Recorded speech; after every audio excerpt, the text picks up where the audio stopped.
बिस्मिल्लाहिर्रहमानिर्रहीम, अस्सलाम वालेकुम। मैं असदुल्ला खान हूँ। नवाज शरीफ साहब ने हालिया दिनों में जो गुफ्तगू की है, ईद के दिनों में जिन लोगों से मिले हैं, जो बातचीत की है, उससे अंदाज़ा होता है कि वो इंतहाई मायूसी का शिकार हैं। वो अपने भाई की हुकूमत से भी मायूसी का शिकार हैं, मौजूदा बंदोबस्त से भी नाखुश हैं, खुद को निकाले जाने या इक़्तिदार से बेदखल रखे जाने पर भी अपसेट दिखाई देते हैं। जो बातें उन्होंने की हैं उससे अंदाज़ा होता है कि वो इस पूरी ये जो हुकूमत बन के आई है इसके बारे में वो क्या समझ रहे हैं। और जावेद लतीफ़ जो बातें कर रहे थे, अब अंदाज़ा होता है कि वो जावेद लतीफ़ नवाज शरीफ की तर्जुमानी ही कर रहे हैं। नवाज शरीफ ने वही बातें की हैं जो जावेद लतीफ़ कह रहे हैं, और नवाज शरीफ साहब की बातों से हमें अंदाज़ा होता है कि वो उनका शिकवा अपने भाई से भी है। उन्हें लगता है कि ये जो पूरा मंसूबा बनाया गया था उसमें उनका भाई ऑन बोर्ड था और उनके भाई ने, शहबाज शरीफ ने मिल के नवाज शरीफ के खिलाफ साजिश की है।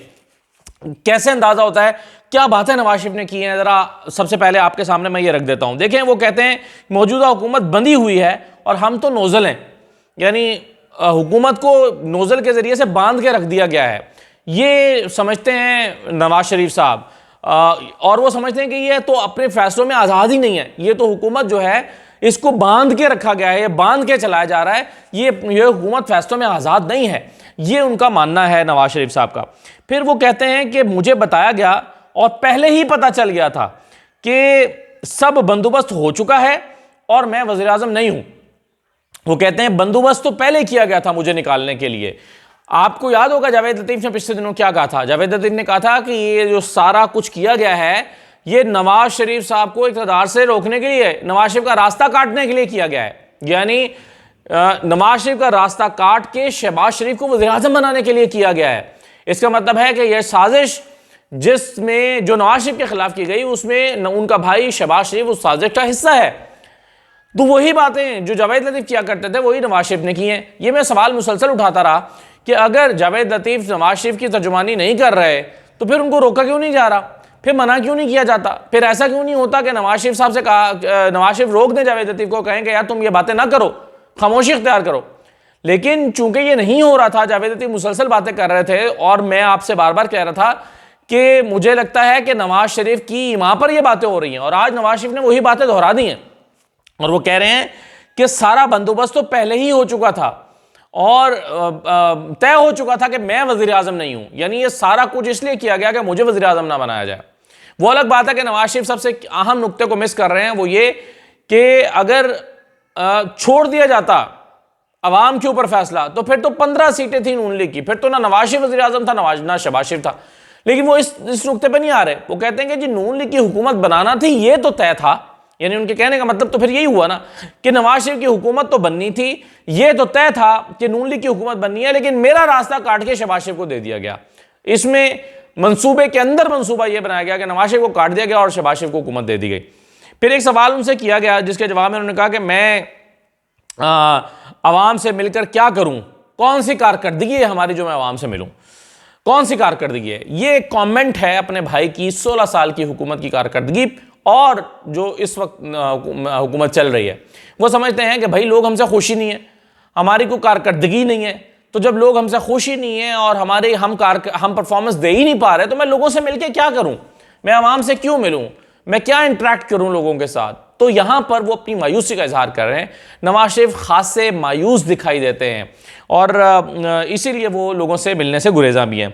और फिर वो कहते हैं कि बिजली गैस की कीमतों और महंगाई में कमी ना हुई तो हुकूमत के लिए मुश्किलात बढ़ जाएंगी, यानी आने वाले दिनों में वो शहबाज शरीफ हुकूमत को मुश्किलात में देख रहे हैं और शहबाज शरीफ हुकूमत को परेशानी के आलम में देख रहे हैं और वो समझ रहे हैं, ऐसा लगता है उनकी बातों से, कि ये महंगाई कम नहीं होगी या हुकूमत के पास जो ऑप्शन है उसमें बहुत कम ये इम्कान मौजूद है कि महंगाई कम हो, बिजली और गैस की कीमतें कम हो। चूंकि बिजली और गैस की कीमतें तो बढ़नी है आने वाले दिनों में, IMF आएगा तो कीमतें तो बढ़ेंगी और वो कहते हैं कि चूंकि ये कीमतें कम, अगर ये कीमतें कम ना हुई तो फिर हुकूमत का मुस्तकबिल बड़ा परेशान कुन है।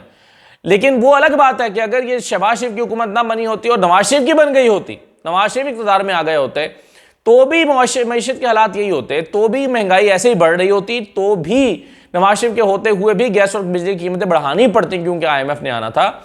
तो सूरत हाल फिर भी यही होनी थी। लेकिन शायद उस वक्त नवाज शरीफ ये इतनी मायूसी की बातें ना कर रहे होते और कहते कि जी हम ठीक कर देंगे, हम करके दिखाएंगे।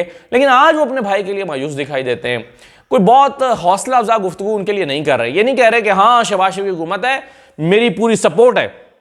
कहना तो ये चाहिए था ना कि मेरी अपने भाई शहबाज शरीफ के लिए पूरी सपोर्ट है, मैंने ही उनको वज़ीर आज़म बनाया है और मैं उनके पीछे खड़ा हूं, मैं उनके पुश्त पे खड़ा हूं, मुल्क को मुश्किलात से निकाल कर दिखाएंगे, गैस और बिजली की कीमतें अल्टीमेटली कम होंगी, महंगाई में कमी लेकर आएंगे, बिल्कुल जो मुमकिन हुआ करके दिखाऊंगा। ये सारी बातें नवाज शरीफ नहीं कर रहे। आप सोचें ना कि वरना उन्हें ये बातें करनी चाहिए थी, वो ये सब बातें नहीं कह रहे। इसका मतलब है कि वो शहबाज शरीफ की हुकूमत के लिए कोई बहुत ज़्यादा वालेहाना जज्बात नहीं रखते। वो ये नहीं रखते कि ये बहुत ज़रूरी है कामयाब हो ये हुकूमत शहबाज शरीफ की। और जिस तरह से शहबाज शरीफ ने ये हुकूमत दी उससे वो खुश भी दिखाई नहीं देते। वरना शहबाज शरीफ को कहना चाहिए था कि नहीं भाईजान तुसी बनो वज़ीर आज़म, तो तुसी बनो, मैं थोड़े होंदे वज़ीर आज़म नहीं बनना, इसरार करना चाहिए था। लेकिन शहबाज शरीफ ने जैसे खुशी खुशी ये हुकूमत कबूल की है, वैसे तो लगता है कि शहबाज शरीफ इस पूरे गेम का हिस्सा थे। और कैसे मुमकिन है कि नवाज शरीफ ये ना सोचते हों कि भाई मेरे खिलाफ एक मंसूबा बनाया गया और उस मंसूबे का मेरा भाई हिस्सा बन गया और वज़ारत उज़्मा का उसको चूंकि चस्का लग गया है तो अब दूसरी मरतबा भी वज़ारत उज़्मा लेने के लिए उसने ये किया। तो नवाज शरीफ अपने भाई से खुश दिखाई नहीं देते। इसका एक और सबूत मैं आपके सामने रखता हूँ। उनसे सवाल हुआ कि आप अपने भाई के साथ सऊदी अरब क्यों ना गए शहबाज शरीफ के साथ, तो उन्होंने कहा कि मैं शहबाज शरीफ के साथ सऊदी अरब जाता अच्छा लगता हूँ, यानी कि मैं किस हैसियत में जाता, वज़ीर आज़म वो बन गया है और मैं किस हैसियत में, यानी मैं जाता अच्छा लगता, काबीना की यानी कुछ कैबिनेट मेंबर्स जा रहे थे, मैं साथ लग के चला जाता। यानी कहने का मतलब क्या है कि मैं उनका, जब वो ये कह रहे हैं कि मैं क्या अच्छा लगता, तो उसका क्या मतलब है? इसका मतलब है कि भाई मैं तो सरबराह की हैसियत से जाता अच्छा लगता, मैं तो वज़ीर आज़म होता तो जाता अच्छा लगता, मैं तो अगर इस वक्त को लीड कर रहा होता तो जाता अच्छा लगता। क्या मैं ऐसे दूसरे तीसरे, यानी कि मैं और औरंगज़ेब एक ही हैसियत में जाते अच्छे लगते हैं, मैं और ख्वाजा आसिफ एक ही हैसियत में जाते अच्छे लगते हैं, ये उनका मतलब है। तो नवाज शरीफ साहब ने सीधा सीधा कह दिया कि मुझे, उन्होंने फिर कहा भी कि शहबाज शरीफ ने मुझे इसरार किया, मुझे बहुत तंग किया कि साथ चलो, मगर मैंने इनकार कर दिया, मैं कहा मैं नहीं जाता। इसका मतलब यह है कि वो भाई अपने भाई की जो ये जो सारी सूरत हाल है इससे वो खुश दिखाई नहीं देते। वरना वो कहते हैं हाँ ठीक है, तुम्हें अगर सपोर्ट मिलती है, तुम अगर समझते हो कि मेरे जाने से को फ़र्क पड़ता है, वजन पड़ता है, तो मैं चला जाता हूँ। तो हालांकि इनिशियल प्लान नवाज शरीफ के जाने का था, शहबाज शरीफ ने तो बाद में अपना प्रोग्राम बनाया, तो फिर नवाज शरीफ ने खुद को पीछे कर लिया। उन्होंने कहा ठीक है फिर मैं नहीं जाता, वज़ीर आला चली जाएं, मेरा जाना नहीं बनता, मेरा जाना अच्छा नहीं लगता, वो नहीं गए। तो इन दिनों में नवाज शरीफ जो है वो पार्टी रहनुमा और हुकूमती नुमाइंदों से मिलने से गुरेज कर रहे हैं। ज़्यादा पार्टी रहनुमाओं से नहीं मिल रहे, हुकूमती नुमाइंदों से भी नहीं मिल रहे। हाँ, ईद के मौके पर उन्होंने कुछ सहाफ़ियों से मुलाकातें की हैं, कुछ दोस्तों से मुलाकातें की हैं, उसमें ये सारी बातें हुई हैं जो सोर्सेज से सामने आई हैं, जिसको आज दुनिया अखबार ने रिपोर्ट भी किया है। हसन रज़ा ने भी इसको रिपोर्ट किया हुआ है, सलमान गनी ने भी इसको रिपोर्ट किया हुआ है। अच्छा, फिर 2017 में नवाज शरीफ साहब 2017 में जिस तरह से उनकी हुकूमत निकाली गई उसको आज भी भूलने के लिए तैयार नहीं है और गड़े मुर्दे दोबारा उखाड़ना चाहते हैं। वो समझते हैं कि ये जो 6 जजेस का हुआ है ख़त, उस पर जो अदालती एक बेंच बन रहा है, नवाज शरीफ इरादा रखते हैं और वो आजकल अपने वकीलों से मशवरा कर रहे हैं कि वो इस केस का फरीक बन जाएं और जाकर अपना भी मुकदमा पेश करें और कहें कि जनाब ये आज इन 6 जजों पर ही सिर्फ दबाव नहीं है, 2017 के जजेस पर भी दबाव था और उनको भी निकाला जाए। और वो चाहते हैं कि इस बात को भी 2017 में भी इसका खोज लगाया जाए कि उनकी हुकूमत कैसे गई और जजेस कैसे इसका हिस्सा थे। आज नवाज शरीफ समझते हैं कि 2017 में जो हुकूमत गई उस प्लान का, उस मंसूबे का, यानी नवाज शरीफ को जब निकाला गया तो उस मंसूबे का जजेस हिस्सा थे। इमरान खान आज समझते हैं कि आज जो लंदन प्लान बनाया गया नवाज शरीफ के साथ मिलकर जजेस उसका हिस्सा थे। पिछले दिन उन्होंने कहा था कि जी मौजूदा आर्मी चीफ ने नवाज शरीफ के साथ मिलकर लंदन प्लान बनाया और जजेस उसका हिस्सा थे, उसका फरीक थे। इसका मतलब क्या हुआ? इसका मतलब यह है कि नवाज शरीफ को यह तो पता है कि इस मर्तबा के प्लान का हिस्सा हैं जजेस, उसकी वो बात नहीं कर रहे।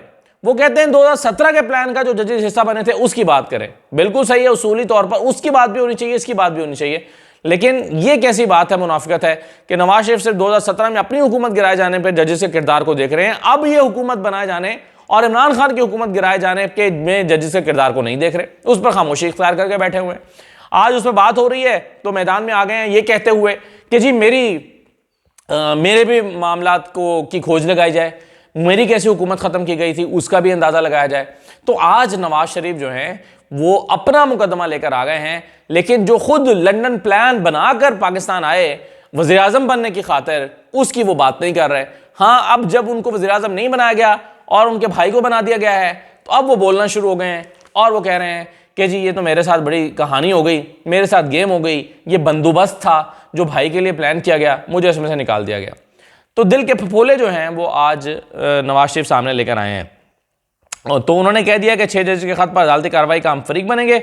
हम भी पूछेंगे कि 2017 में चलती हुकूमत को क्यों चलता किया, क्यों ख़त्म किया। अगर उस वक्त अदलिया फरीक ना बनती तो मेरी हुकूमत नहीं जा सकती थी।